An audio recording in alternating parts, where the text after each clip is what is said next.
যখন বিশ্বনবী রাস্তার উপর দিয়ে হেঁটে যেত, মনে হয় কোরআন শরীফটা রাস্তার উপর দিয়ে হেঁটে হেঁটে যায়। কোরআনুল কারীম রাস্তা দিয়ে হেঁটে হেঁটে যাচ্ছে, মনে হচ্ছে যে এটা বিশ্বনবী নয়, এটা জীবন্ত কোরআন। পড়েন আল্লাহু আকবার। এজন্য এই নবীকে আল্লাহ এমন স্ট্যাটাস দিয়েছেন, পৃথিবীর কোন নবীকে তেমন স্ট্যাটাস দিয়েছে নাকি? এই নবীকে আল্লাহ এমন মর্যাদা দিয়েছে, গোটা বিশ্বের কাউকে এমন মর্যাদা দিয়েছে নাকি? এমন কিছু গুণাবলী, ক্যারেক্টারিস্টিক্স আল্লাহ বিশ্ব নবীকে দিয়েছে, পৃথিবীর কোন নবীকে সেগুলো দেয় নাই। সুবহানাল্লাহ। খুশি না বেজার? খুশি তো সবাই? কি দিয়েছেন, কি স্পেশাল এক্সট্রা স্ট্যাটাস আল্লাহ তাআলা বিশ্ব নবীকে দিয়েছেন, আমরা শুনি। এক নাম্বার স্ট্যাটাস হলো সাহিবু শাক্কি সাদর। বিশ্ব নবীর সিনা চাক হয়েছে, পৃথিবীর কোন নবীর সেটা হয় নাই। সুবহানাল্লাহ। দুইবার হয়েছে এটা বিশ্ব নবীর জীবনে। হালিমাতুস সাদিয়ার বাড়িতে যখন দুধ পান করতে গিয়েছিল তখন হয়েছিল, আবার মেরাজের রাতে হয়েছিল। উম্মে হানির ঘর থেকে চলে সাইয়েদনা জিবরাইল বিশ্ব নবীকে হাতিমে কাবায় শুইয়ে দিলেন। এরপর গলার নিচ থেকে শুরু করে নাভি পর্যন্ত বুকটা কেটে ফেললেন, বিশ্বনবীর হৃদয়টাকে বের করলেন, জামজামের পানি দিয়ে ধৌত করলেন, আবার পেটের ভেতরে হৃদয়টাকে ঢুকিয়ে দিলেন। দিস ইজ কল্ড শাক্কে সাদার। উর্দু ফার্সিতে বলে সিনা চাক, ইংরেজিতে বলে ওপেন হার্ট সার্জারি। সুবহানাল্লাহ পড়বেন না? আমাদের অনেকের ওপেন হার্ট সার্জারি হয় না, গলা থেকে নাভি পর্যন্ত কাটা, সেলাই করে দিলে আবার বাঁচে। এটা বিশ্বনবীর সিনা চাক থেকে আবিষ্কার হয়েছে। পড়েন আল্লাহু আকবার। যে সমস্ত সাহাবারা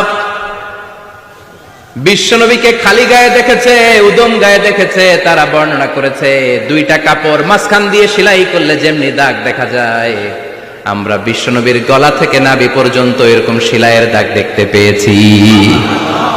শাক্কুস সাদর, special status of the last Messenger Muhammad সাল্লাল্লাহু।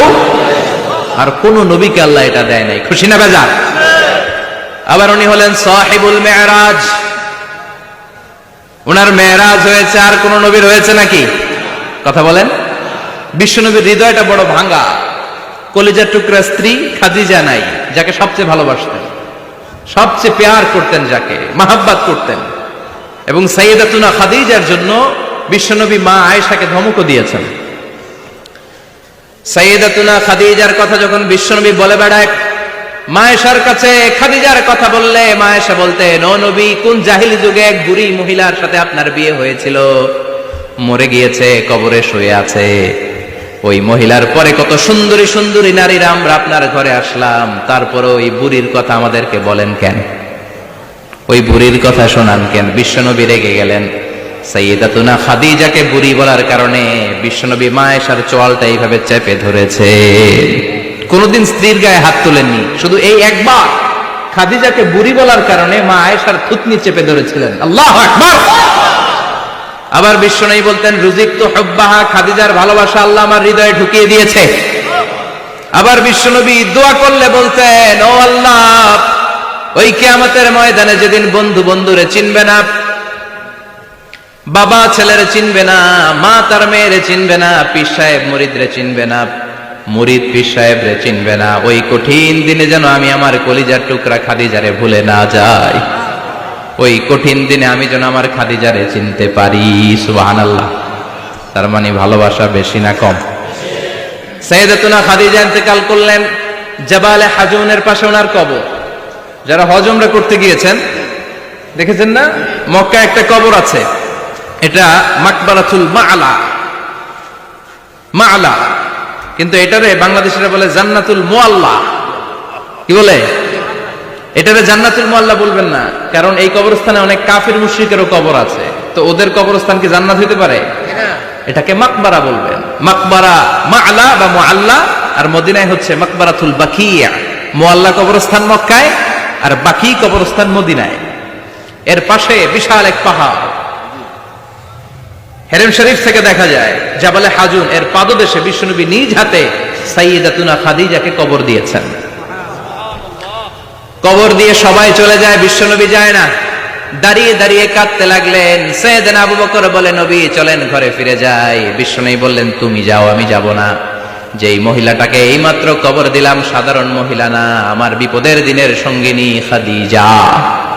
আজীবন আমাকে ছাতার মতো শেল্টার দিয়েছে, সমস্ত সম্পদ আমার পায়ের সামনে বিছিয়ে দিয়েছে রে আবু বকর। তোমার মনে চাই ঘরে ফিরে যাও, আমি দাঁড়িয়ে থাকবো। এখনই খাদিজার কবরের 3টা প্রশ্ন করা হবে, আমি খাদিজার পক্ষ থেকে 3টা প্রশ্নের জবাব দিয়ে তারপরে ঘরে ফিরে যাব রে আবু বকর। সাইয়েদনা জিবরাইল এসে বললেন, ইয়া রাসূলুল্লাহ, ইয়া হাবিবাল্লাহ, দাঁড়িয়ে থাকার দরকার নাই, আবু বকরের সাথে চলে যান। রব্বুল আলামিন বলেছেন, ওই কবরের 3টা প্রশ্নের জবাব দিতে যদি খাদিজার সমস্যা হয়, আরশের উপর থেকে 3টা কবরের প্রশ্নের জবাব আল্লাহ নিজেই দিয়ে দিবে। কি প্যার করতেন বিশ্বনবীকে। সাইয়েদাতুনা খাদিজা ইন্তেকাল করলেন, চাচা আবু তালেব ইন্তেকাল করল। দাওয়াত দেওয়ার জন্য বিশ্বনবী ওই তায়েফের ময়দানে গেলেন। তায়েফের ছেলেরাও পাথর মেরে বিশ্বনবীর দেহটারে ঝাঁঝরা করে দিল, বলেন ঠিক কিনা? পাথরের আঘাতে ক্ষত বিক্ষত হয়ে সারা শরীর থেকে রক্ত ঝরে, হে রাসূল তোমাকে ভুলি আমি কেমন করে, ঠিক কিনা? খাদিজা নাই, আবু তালেব নাই, তায়েফে যে মার খেয়ে আসলেন, অন্তরটা একেবারে ভাঙা, আর মন বসে না, কিচ্ছু ভাল লাগে না। বিশ্বনবীর মনের ভেতরে হাহাকার। বিশ্বনবীর মনে হলো ডানে বায়ে দুনিয়ায় আমার মনে হয় কেউ নাই। বিশ্বনবী দুনিয়ায় বসে কষ্ট পায়, আরশের উপর থেকে এগুলো দেখে কে? আল্লাহ প্ল্যান করছেন কেমন করে আমার বন্ধুর মনটারে ভালো করা যায়। বিশ্বনবীকে স্পেশাল সারপ্রাইজ দেওয়ার জন্য আল্লাহ প্ল্যান করলেন। জিব্রাইল ডেকে বললেন, ও জিব্রাইল, আমার পেয়ারা নবীকে স্পেশাল সারপ্রাইজ দিব, কিন্তু এই সারপ্রাইজের গিফটটা তোমার হাত দিয়ে আমি দিতে চাই না, তুমি দিয়ে আসলে হবে না। আমার পেয়ারা নবীকে দুনিয়া থেকে টান দিয়ে আমার আরশের উপরে নিয়ে আসো। সাহিবুল মেরাজ, যেই নবীর মেরাজ হয়েছে আর কোন নবীর হয় নাই। এই মেরাজ করতে যে কত কাণ্ড, কত প্ল্যান প্রোগ্রাম। আল্লাহ টাইমের স্পিডকে আল্লাহ থামিয়ে দিলেন। মক্কা থেকে উঠিয়ে বিশ্বনবীকে এক মরুভূমিতে রাখা হলো রাতে। বললেন দোয়া করেন। দোয়া করে বিশ্বনবী বললেন, ভাই জিবরাইল, এটা কোন জায়গা, কোথায় দোয়া করব? সাইয়েদনা জিবরাইল বলেন, নবী, কিছুদিন পরে এই জায়গায় আপনি হিজরত করে আসবেন, এই জায়গার নাম ইয়াসরিব, মদিনা। দোয়া করলেন। আবার সেখান থেকে তুলে এক পাহাড়ে রাখা হলো, নবী দোয়া করেন। দোয়া করে নবী বললেন, এটা কোন পাহাড়? অন্ধকার, আমি তো কিছু চিনি না। সাইয়েদনা জিবরাইল বললেন, নবী, এটা সাধারণ পাহাড় নয়, এই পাহাড়ের কথা আল্লাহ কোরআনে বলেছেন, এই পাহাড়ের কসম আল্লাহ কোরআনে খেয়েছেন। এই পাহাড়টা হলো আপনার ভাই মুসার পাহাড়, তুর পাহাড়। তুর পাহাড়ে তিনি দোয়া করলেন। কত কিছু করে বিশ্বনবীকে আল্লাহর আরশে নিয়ে যাওয়া হলো। সাহিবুল মেরাজ। বিশ্বনবী ছাড়া আর কোন নবীর কি এরকম মেরাজ হয়েছে? সবাই বলেন হয়েছে। এরপর উনি হলেন সাহিবুস শাফা, শাফাতের মালিক। বিশ্বনবী ছাড়া কিয়ামতের ময়দানে কেউ আমাদের জন্য সুপারিশ করতে পারবে? পাগল হয়ে যাব আমরা। সূর্যটা মাথার কাছে, ক্ষুধায় তৃষ্ণায় জিহ্বাটা কুকুরের মতো বের হয়ে ঝুলতে থাকবে। মাথার মগজগুলো গলে গলে নাকের ছিদ্র দিয়ে, কানের ছিদ্র দিয়ে বেয়ে বেয়ে পড়তে থাকবে। বাবা ছেলের দেখলে দিবে দৌড়, বলবে চিনি না, ইয়া নাফসি, আল্লাহ আমারে বাঁচাও, ঠিক কিনা? পীর সাহেব মুরিদ রে বলবে চিনি না, মুরিদ পীর সাহেব রে বলবে চিনি না, ভাই ভাই রে চিনবে না। সব নবী আর সব উম্মতের একটাই জিকির, ইয়া নাফসি, ইয়া নাফসি। নবীও জিকির করে ইয়া নাফসি, উম্মতও জিকির করে। সবাই সাইয়েদনা আদম রে ধরবে, সাইয়েদনা আদম বলবে আমি পারবো না। নূহের কাছে যাও, সাইয়েদনা নূহ বলবে পারবো না। ইব্রাহিমের কাছে যাও, সাইয়েদনা ইব্রাহিম বলবে পারবো না। মুসা আলাইহিস সালামের কাছে যাও, মুসা আলাইহিস সালাম বলবেন পারবো না। ঈসা আলাইহিস সালামের কাছে যাও, সাইয়েদনা ঈসা আলাইহিস সালাম বলে এত জায়গায় ঘুরে লাভ নাই, জায়গা মতো যাও মিয়া, জায়গা মতো যাও। মাকামে মাহমুদে বিশ্বনবীকে সেজদায় পড়ে থাকতে দেখবা। ওই নবী ছাড়া আজকের এই ভয়ঙ্কর আমাদের সবার বিপদের দিন। এই বিপদের দিনে আল্লাহর সামনে দাঁড়িয়ে কথা বলার মতো সাহস আজকে কারো নাই। বিশ্বনবী কাঁদতে থাকবেন, সেজদায় পড়ে কাঁদবেন। সবার জিকির ইয়া নাফসি, ইয়া নাফসি। বিশ্বনবীর জিকির ইয়া উম্মতি। কাঁদতে কাঁদতে নবী আমার বেহুশ। সবাই বিশ্বনবীর চারদিকে দাঁড়িয়ে থাকবে গোল হয়ে। আমার নবী মাকামে মাহমুদে সিজদায় পড়ে থাকবে। বিশ্ব নবীর কান্না দেখে আল্লাহর সহ্য হবে না। আল্লাহ বলবে, না নবী ইরফা রাসাক, মাথা উঠান, আর সইতে পারি না। সাল তোতা, এবার চান, কি লাগবে আপনার, সব দেব। ওয়াশফা তুশাফা, যার জন্য সুপারিশ করবেন তাকেই জান্নাত দিয়ে দেব। বিশ্বনবী বলেন, লিকুল্লি নবিয়্যিন দাওয়া মুস্তাজাবা, সব নবীর দুনিয়াতে একটা স্পেশাল দোয়া ছিল, এটাকে বলে দাওয়া মুস্তাজাবা। এই দোয়াটা করলেই কবুল করে নিয়েছে কে? আল্লাহ।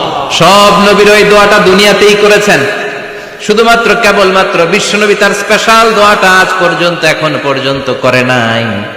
বিশ্বনবী বলেন, ওয়া ইন্নী আখতাবিউ দাওয়াতি শাফাআতান লি উম্মতি ইয়াউমাল কিয়ামাহ, আমি আমার দোয়াটা, আমি আমার স্পেশাল সাপ্লিকেশনটা কিয়ামতের দিন কঠিন মুসিবতের কালে তোমরা যখন বিপদে পড়ে যাবা, আমার স্পেশাল দোয়াটা ওই দিন করে আমি তোমাদের সুপারিশ করে জান্নাতে পাঠায়া দেব। সাহিবুশ শাফাআ, বিশ্বনবী ছাড়া কথা বলার মতো ক্ষমতা, স্পর্ধা, সাহস সেদিন কারো থাকবে না। চিৎকার করে বলেন ঠিক কি না? আবার উনি সাহিবুল কাউসার, উনি কাউসারের মালিক। আল্লাহ ওনাকে কাউসার দিবেন। অন্য নবীদেরও দিয়েছে না? কথা বলেন, কাউসার দিয়েছে। কি মজার পানি, আহলা মিনাল আসাল, মধুর চাইতেও মিষ্টি, সুইটার দেন হানি, মধুর চাইতেও মিষ্টি, আব্রাদু মিনাস সালজ, বরফের চাইতেও ঠান্ডা, আবিয়াদু মিনাল লাবান, দুধের চাইতেও সাদা। এক ঢোক যে পান করবে আজীবনের জন্য তৃষ্ণা চলে যাবে। সাহিবুল কাউসার, তৃষ্ণার চোটে আমরা পাগল পারা হয়ে বিশ্বনবীর কাউসারের দরবারে যাব। বিশ্বনবী পেয়ালার মধ্যে করে করে আমাদেরকে কাউসার পিলাবেন। এই কাউসারের ক্ষমতাও রব্বুল আলামিন পৃথিবীর কোন নবীকে দেন নাই। সব নবীরাও বিশ্বনবীর কাছে চেয়ে চেয়ে কাউসার সেদিন খাবে। সুবহানাল্লাহ পড়বেন না?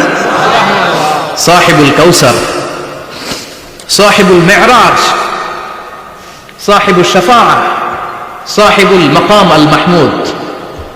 আজানের পরে দোয়াতে বলি না, আতি মুহাম্মাদিনিল ওয়াসিলাতা ওয়াল ফাদিলা ওয়া বা'আসহু মাকামান মাহমুদা। ও আল্লাহ, আমার নবীর আপনি মাকামে মাহমুদ দেন। মুফাসসিরিন ইকরাম, মুহাদ্দিসিন ইকরাম এই মাকামে মাহমুদ কি, এটার ব্যাখ্যা করতে যে হয়রান হয়েছেন। কেউ বলেছেন কিয়ামতের ময়দানে বিশাল একটা সিংহাসন, কেউ বলেছে জান্নাতের মধ্যে একটা সিংহাসন, কেউ বলেছে না না, আমার আল্লাহর আরশের পাশে স্পেশাল একটা জায়গা আছে, ওই জায়গাটার নাম হলো মাকামে মাহমুদ। ওখানে বিশ্বনবী বসবে। এই নবীর সাথে কারো স্ট্যাটাসের কোনো তুলনা চলে? কথা বলতে হবে। এই নবীরে গালি দিলে কলিজায় আগুন লাগে না? এই নবীর বিরুদ্ধে কথা বললে মুসলমান সইতে পারে?